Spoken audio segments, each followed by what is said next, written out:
Liberté, déterminisme. Liberté et déterminisme ou encore déterminisme et liberté. Un concept majestueux, si beau et si paisible, si philosophique. Un état d'esprit, une notion spirituelle. Elle commence au fond de soi. Être capable de se sentir libre, même entre quatre murs. Pouvoir voyager en soi et revenir sans danger. Pouvoir nous battre sans perdre qui nous sommes.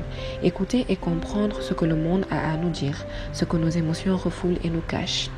Ce que le cœur peine à sortir. Écouter ce qui résonne en nous, ce qui a été minimisé ou négligé.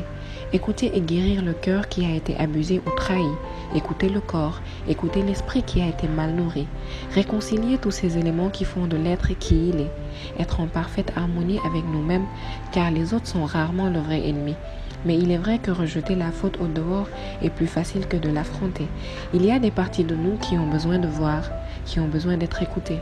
Et là commencera la vraie liberté. Un pas vers la délivrance, la vraie délivrance. Pouvoir vivre sans peur, vivre sans paraître, dans le respect et l'amour de Dieu.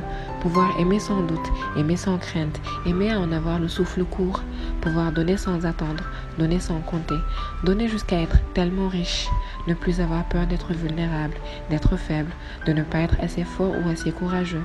C'est de ne tout simplement plus se mentir à soi-même, de se posséder complètement, d'être son premier réconfort, sa première niche.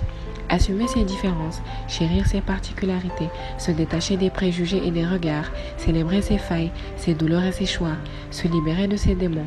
Comprendre que la liberté, la vraie liberté, va de pair avec le sens de l'équité et de la droiture, du respect et de l'empathie.